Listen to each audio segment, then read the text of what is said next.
ये video publish होती है, इसके 3-4 दिन के बाद मुझे एक ईमेल आता है कि ये वीडियो आप हटा दो। सरकार ने भेजा कि तुम पे केस हो गया और कोर्ट में सुनवाई भी हो गई है। नोटिस नहीं आया, मतलब उसी को नोटिस नहीं। तो लड़ाई जो है राम रहीम बनाम श्याम मीरा सिंह, तो डर तो नहीं लगा, बट हमने इसको एज अ चैलेंज ज़रूर लिया। ताकतवर आदमी है वो, इतना ताकतवर आदमी है कि सरकारें उस आदमी के पैरों में पड़ी रहती है। कि राम रहीम मतलब 10 लाख वाला वकील और मैं एक सामान्य लोगों के साथ गया हूँ। तो क्या लगा, कैसे मुकदमा लड़ा जाएगा, पैसा कहाँ से आएगा? जो वीडियो है वो अपना अभी हटा दें सारे प्लेटफॉर्म से। सलमान कुर्सी देश के लिए लड़ रहा है, इसको फंडिंग कहाँ से हो रही है, पैसे कहाँ से आ रहे हैं। अफसोस होता है क्या कि हमने ऐसा क्यों किया, हम इस पचड़े में क्यों पड़े।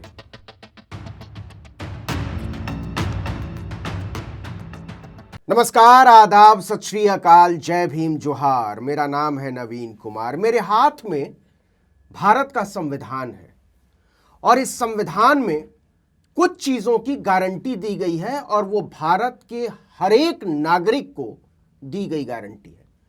और ये उस वाली गारंटी से बहुत पहले की बात है जब राजनीति के एक बाबा लगातार चुनावी सभाओं में गारंटी देते फिर रहे हैं। इस बाबा में और उस बाबा में फर्क है, क्योंकि इस बाबा की किसी भी गारंटी का कोई मतलब नहीं है और बाबा साहब की हर गारंटी पत्थर की लकीर है। और इसी पत्थर की लकीर में एक बहुत जरूरी लकीर है, बोलने की आजादी की लकीर। हम जो सोचते हैं उसको बता सकें, हम संविधान के दायरे में अपनी हर बात रख सकते हैं, वो चाहे राजनीतिक हो, वो चाहे धार्मिक हो, वो चाहे वैचारिक हो, वो चाहे एकेडमिक हो। हम बात करने के लिए आज़ाद हैं और यह गारंटी हमको बाबा साहब डॉक्टर भीमराव अंबेडकर ने दी थी। लेकिन समय समय पर ऐसी खबरें आती रहती हैं कि उस गारंटी को छीना जा रहा है, उस गारंटी को रौंदा जा रहा है, उस गारंटी के साथ बेईमानी हो रही है और उस बेईमानी के खिलाफ कभी कभी कुछ लोग तन कर खड़े हो जाते हैं। कई बार लगता है कि आंधियां तन कर खड़े हुए उस पेड़ को उखाड़ ले जाएंगी, लेकिन हर लड़ाई का एक अंजाम बिल्कुल वही होता है जो सदियों से होता आया है और वह अंजाम होता है सत्य के पक्ष में जीत।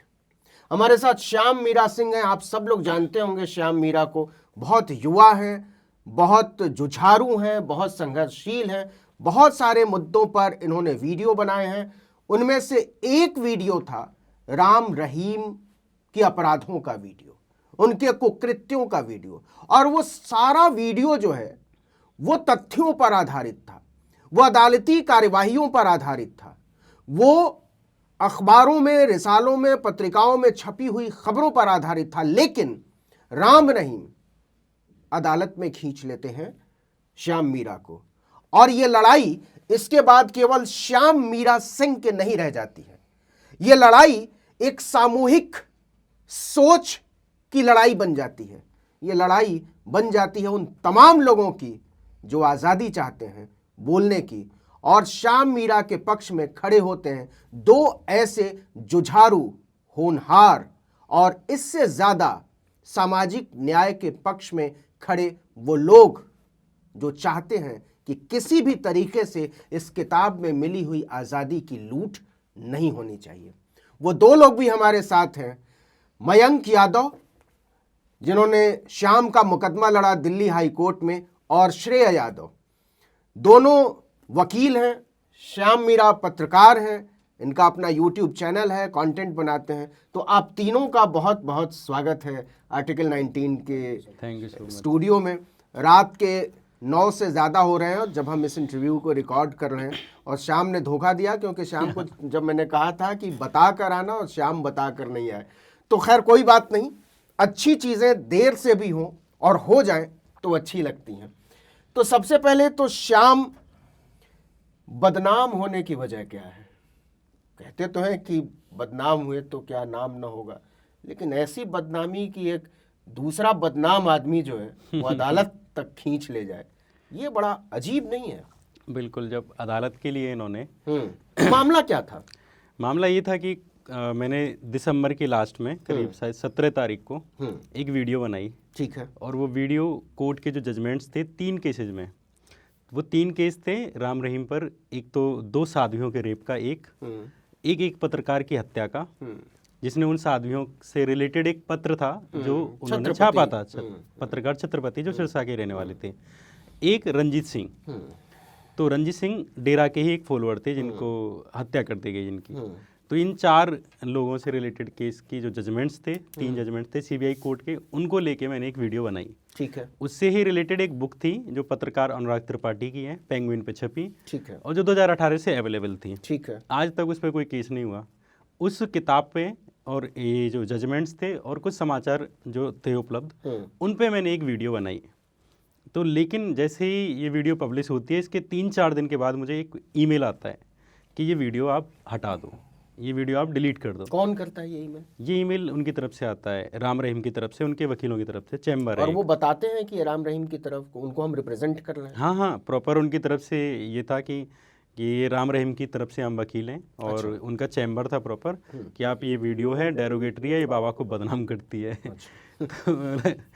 तो ये वीडियो उन्होंने कहा डिलीट करने के लिए। मैंने ट्विटर पर डाल दिया कि वीडियो तो मैं नहीं हटाऊंगा, और मतलब नहीं हटाऊंगा। इसके बाद अचानक मुझे पता चलता है कि कोर्ट में मेरे खिलाफ केस हो गया और आज सुनवाई भी हुई है, मुझे पता ही नहीं है। तो मुझे एक पत्रकार ने भेजा कि तुम पे केस हो गया और कोर्ट में सुनवाई भी हो गई है। नोटिस नहीं आया, मतलब उसी को नोटिस मान लिया गया। कोई नोटिस नहीं। अच्छा। कोई सर्विस नहीं, कोई एक सिंगल वो नहीं। फिर हमने बोला कि चलो वीडियो तो डिफेंड करनी पड़ेगी। तो लड़ाई जो है हाँ, राम रहीम बनाम श्याम मीरा सिंह हो गई। हाँ, लेकिन ये वैसे ऐसे नहीं थी। मतलब जो मुझे लगता है कि ये पूरी जो यूट्यूब पे जो कंटेंट बना रहे हैं, जो पत्रकार हैं, उनके लिए ये एक एग्जाम्पल सेट करने के लिए था। जैसे कि हमारे वकील ने कोर्ट में भी एक बात कही थी, हमसे जो टकराएगा चूर चूर हो जाएगा टाइप। हमारे श्रेय यादव जो वकील हैं, इन्होंने कोर्ट में कहा कि आप पेंगुइन के पीछे नहीं पड़े, आप उस पत्रकार के पीछे नहीं पड़े जिसने किताब लिखी, आप कोर्ट के पीछे नहीं पड़े। नहीं, ये तो हम मयंक से पूछेंगे। हाँ। मयंक, आपके पास जब पहली दफा ये मामला आया तो आपका रिएक्शन क्या था? मुझे लगा कि जो मैंने वीडियो का कंटेंट देखा, पहली बात मैंने उसका जो मैंने पूरा देखा आपने? हाँ, मैंने स्क्रिप्ट मांगी इनसे। अच्छा। हम लोग देखने से ज़्यादा हम लोग वर्बेटिम पढ़ने में थोड़ा सा यकीन रखते हैं, तो मैंने स्क्रिप्ट मांगी और मैंने कहा इसमें ऐसा कुछ भी नहीं है, क्योंकि वो जो हम लोगों की समझ है और ये राइट्स मिला हुआ राइट है, जर्नलिस्ट का तो खास तौर से राइट है। कोई भी जजमेंट अगर आता है आप उसकी विवेचना कर सकते हैं, आप उसके बारे में लिख सकते हैं, आप रिपोर्टिंग कर सकते हैं। हालांकि क्योंकि ये भी एक जजमेंट है कि जनता का राइट है, it is right to know, public को भी पता होना चाहिए कि क्या हो रहा है क्या नहीं हो रहा है। तो ये मैंने देखा, मैंने कहा इसमें ऐसा कुछ है नहीं। और उसके बाद करेंगे, इनको एक लीगल नोटिस सर्व किया था पहले। अच्छा। जो इनके जो राम रहीम के जो लॉयर्स हैं उनकी तरफ से एक लीगल नोटिस आया था इनके पास पहले। उसके बाद में ये डिफेमेशन का सूट फाइल हुआ।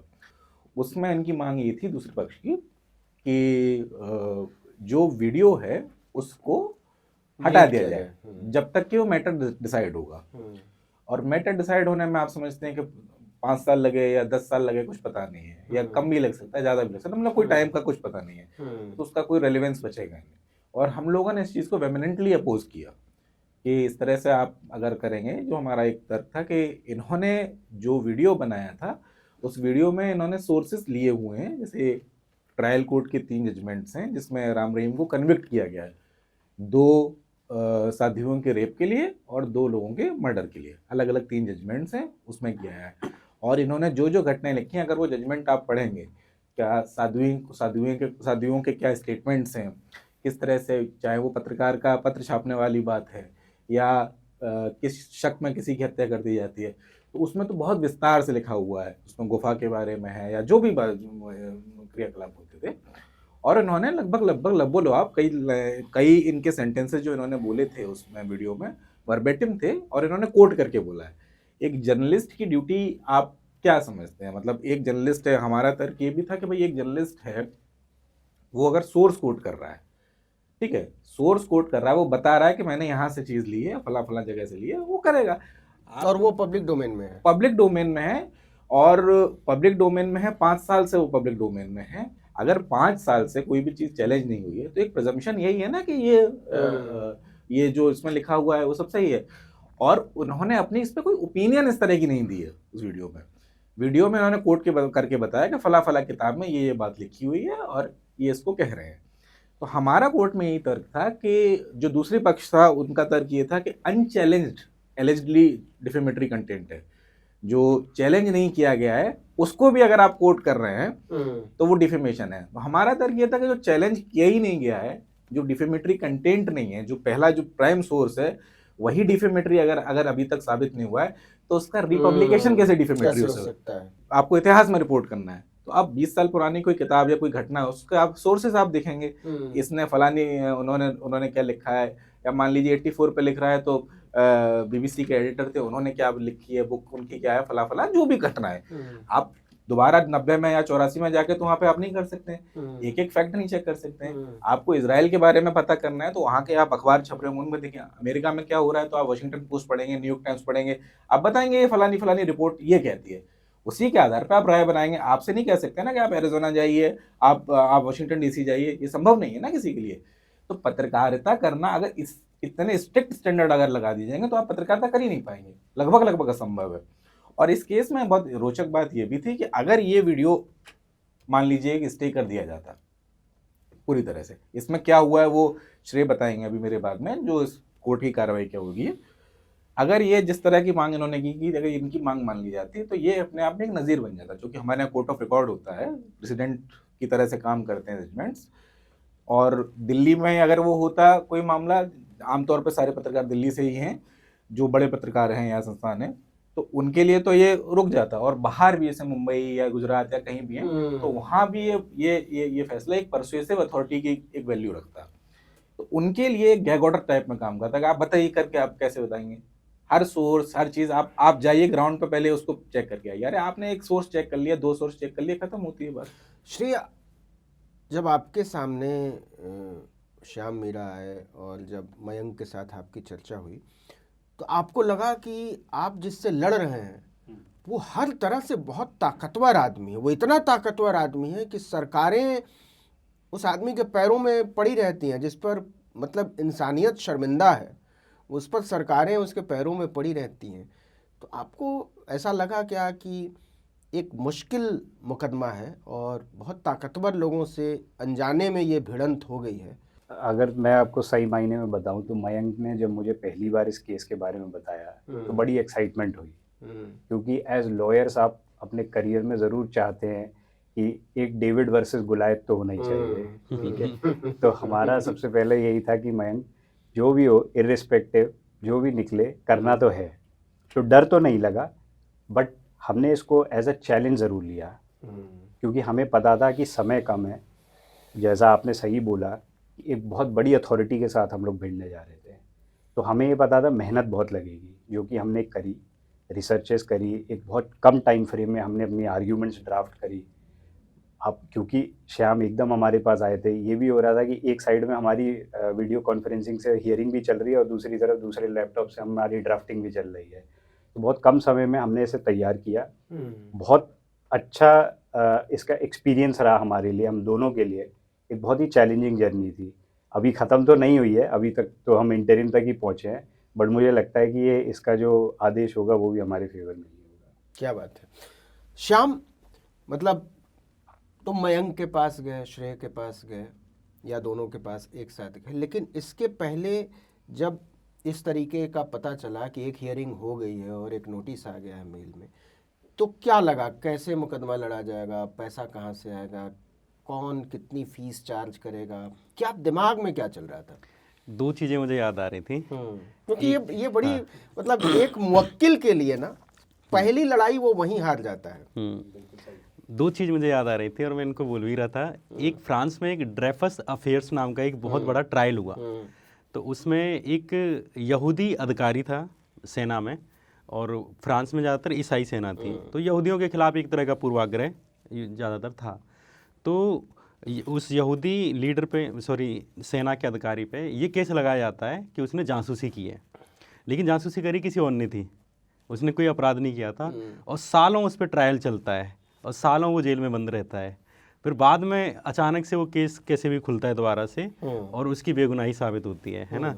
तो मुझे बार बार मुझे ये कहानी याद आ रही थी, जब मैं ट्रायल में, जैसे आगे जज साहब बैठे हैं, हमारे लॉयर और उनके लॉयर लड़ रहे हैं, आपस में लड़ रहे हैं, है ना, और मैं पीछे बैठ के यूँ देख रहा हूँ, ये लोग मेरी बात कर रहे हैं और मैं मतलब इसके पहले देखा था ट्रायल कैसे? नहीं, एक तो मैं न्यायपालिका का ये देख रहा था कि वहाँ पे आपको प्रेजेंट आपका वकील करता है, और अगर आपने 10 लाख दिए तो आपको 10 लाख वाला रिप्रेजेंट कर रहा है, और आप अगर सामान्य मान के चलो जो शुरुआती दौर के जो वकील हैं, आप उनके साथ जा रहे हो तो आपके लिए वो है।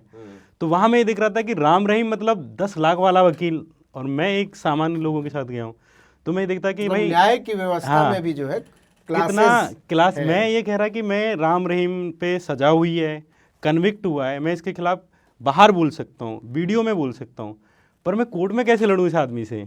तो मैं ये देख रहा था कि भाई उसके साथ 4-5 वकीलों का एक साथ जत्था आ रहा है, हमारे मयंक भाई और सिरे भाई हैं, नए लड़के चले आ रहे हैं। और वो मतलब वो मुझे उस टाइम पे एक चीज़ याद आती थी कि मैं यहाँ पे कमज़ोर हूँ, मैं तथ्यों पे कमज़ोर नहीं हूँ, मैं सत्यता पे कमज़ोर नहीं हूँ, बट एक बात कही जाती है ना कि ट्रुथ वॉज माई डिफेंस, तो सत्य मेरा वहाँ पे डिफेंस मयंक था। स्ट्रेटजी कैसे बनाई, कैसे लड़ेंगे?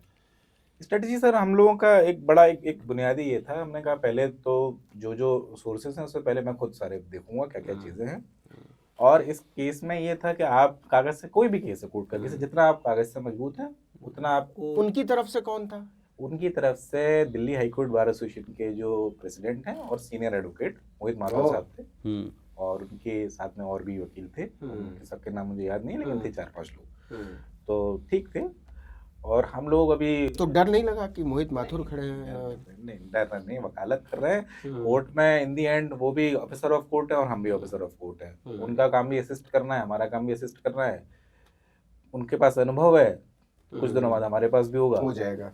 लेकिन पढ़ाई लिखाई हमने भी करी है, और रात में जग लेते हैं, लाइब्रेरी बैठ लेते हैं, तो चीज़ें थोड़ा आसान हो जाती हैं। क्या बात है। तो हमने इसमें लाइब्रेरी का रास्ता चुना, क्योंकि कागज जितना मजबूत हमारे पास होता, रिसर्च जितनी हमारी अच्छी होती, आर्गुमेंट्स बेहतर होते, और उसके बाद हुए, तो उससे एक हमें एक हेल्प मिली, और मुझे लगता है एक वो पार्ट थोड़ा सा मजबूत था। स्ट्रेटेजी के लिए हमारा यही था कि हमने इनसे ये कहा, और इसमें मैं सीनियर एडवोकेट सलमान खुर्शीद साहब का भी वो करूँगा कि उन्होंने भी एक अपीयरेंस, वो भी एक बार अपीयर। ये बड़ा ज़रूरी तथ्य है कि श्याम अफोर्ड नहीं कर सकते थे इस न्यायिक लड़ाई का खर्चा, ऐसे में मोहित सामने आते हैं, ऐसे में श्रेय सामने आते हैं, और इन मयंक, माफ कीजिए, और इन तीनों की मदद से जो है आपसी तालमेल से सलमान खुर्शीद, उन्होंने भी कोई फीस नहीं, उन्होंने कुछ नहीं लिया। मैंने उनसे रिक्वेस्ट की थी कि ये आप इसको,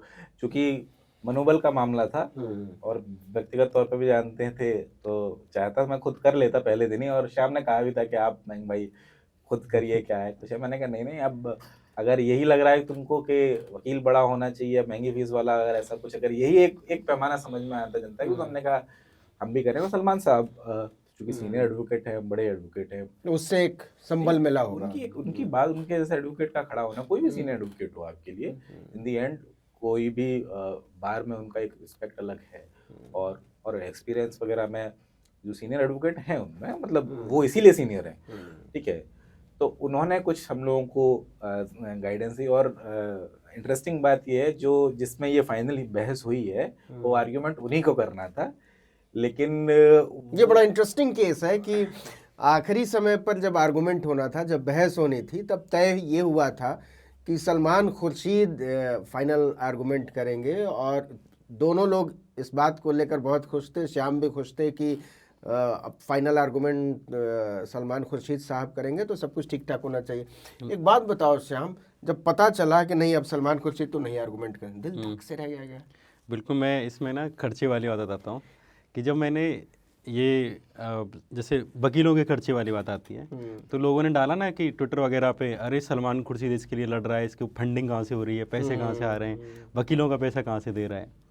तो जब हमने पहला प्रिंट आउट निकाला, उन्होंने हमें भेजा था करीब 90 पेज का अपना सवाल भेजे उन्होंने, एक तरह से कि तुमने ऐसे ऐसे वीडियो को डिफेम किया है, और हमने उसका करीब 750 पेजेस का करीब हमने रिप्लाई दिया।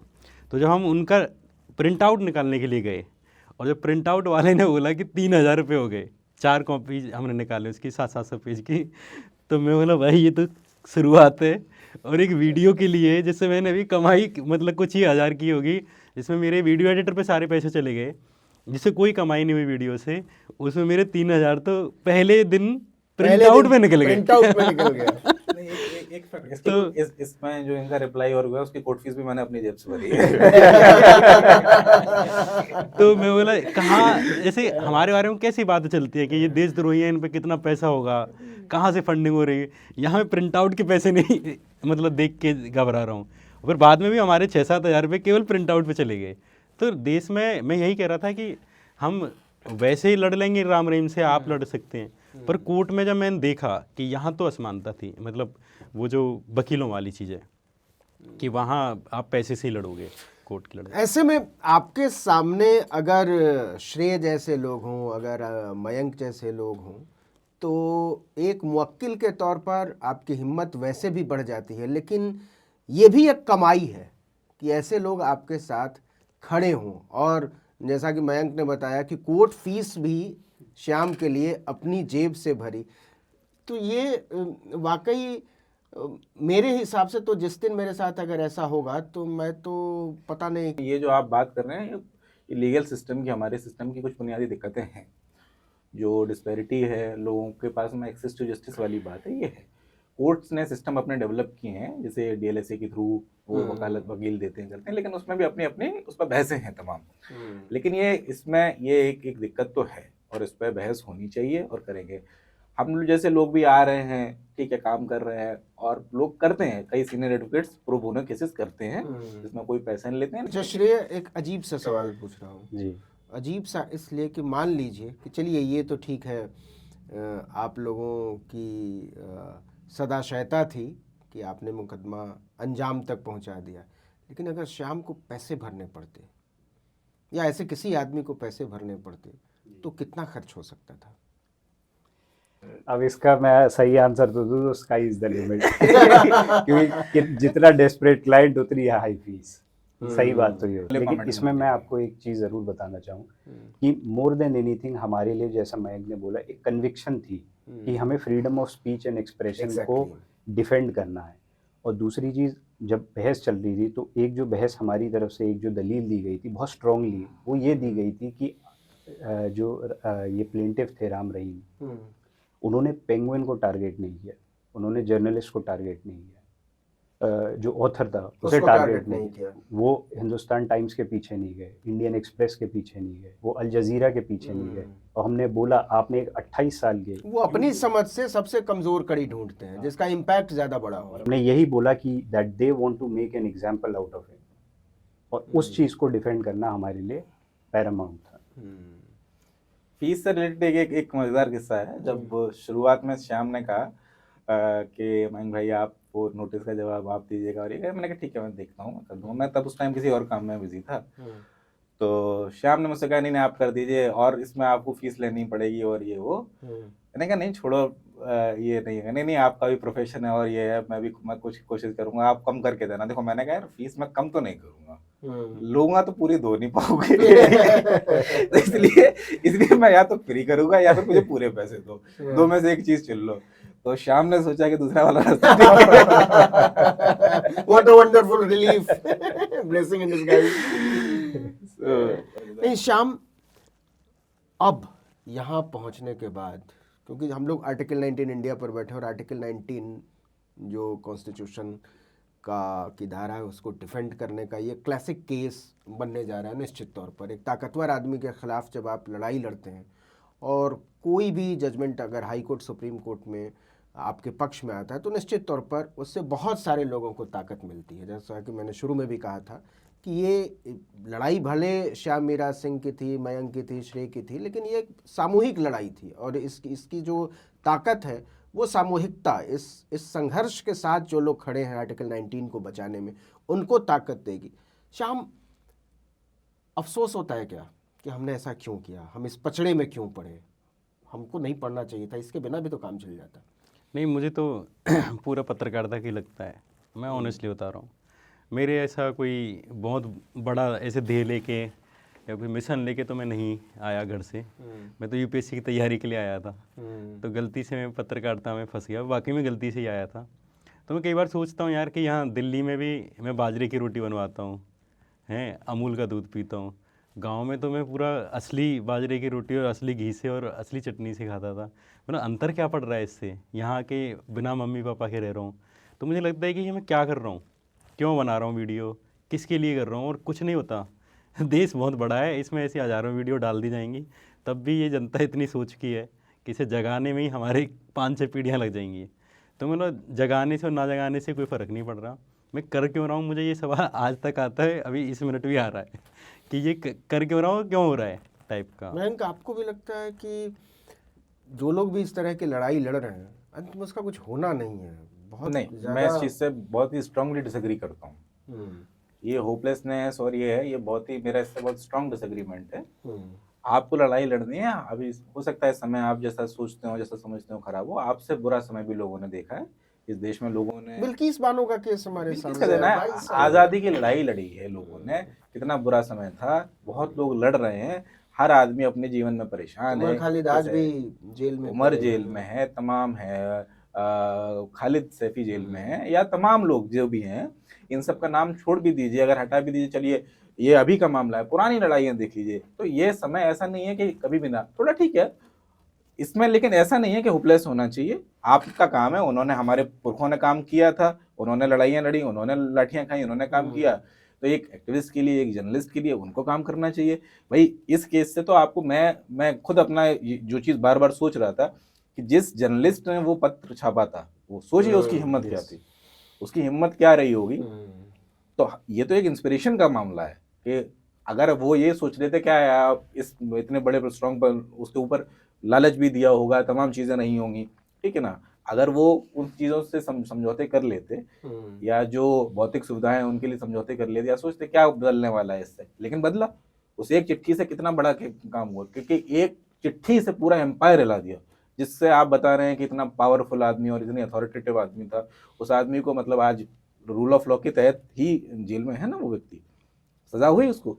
तो ऐसा नहीं है, आप काम कर रहे हैं अपना, ईमानदारी के साथ काम करिए, जो भी काम कर रहे हैं, मतलब जहां आप नौकरी में हैं, जर्नलिस्ट हैं, या कुछ भी काम कर रहे हैं, हम जैसे वकालत कर रहे हैं, तो हमें उस काम में अपनी ईमानदारी रखनी चाहिए। आपको वकालत करते हुए कितने साल हुए? मेरा रजिस्ट्रेशन है 2020 दिसंबर का, और उसके बाद मुझे शायद अभी 3 साल से कुछ ऊपर समय हुआ है। 3 सालों से। मैं 2011 का मेरा एनरोलमेंट है जी। हाँ। लेकिन आप जो है ये सीनियर लगते हैं। ये हम दोनों का बहुत अच्छा जोक है। तो जब भी ये मेरा इंट्रोडक्शन किसी से कराते हैं तो पहले ही बोल देते हैं ये मेरे सीनियर है। सो मैं इनको बोलता हूँ कि वो जो अपनी त्वचा का ख्याल रखते हैं, उसकी वजह से ये सब मामला है। और ये मैं इंटरव्यू के बाद पूछूंगा कि आप खाते क्या और लगाते क्या है। नहीं, हो सकता है कोई वो ये भी मशरूम वगैरह मंगा लेते हो। आपको लगता है कि इस समय जो मुकदमा आप लड़ रहे हैं अभिव्यक्ति की आज़ादी का आर्टिकल 19 के लिए, उसके लिए एक मुश्किल दौर है? अगर हम अदालती प्रक्रियाओं को छोड़ भी दें तो वैसे भी आजकल बोलना, लोगों से कम्युनिकेट करना, अपनी बात रखना, ये बहुत जोखिम भरा हो गया है। बिल्कुल है, इसमें तो मैं चाहता इसमें डिप्लोमेटिक आंसर भी दे सकते बच सकते थे, लेकिन मैं नहीं, इसमें स्ट्रेट फॉरवर्ड आंसर दूंगा, बिल्कुल है, पूरी तरह से है।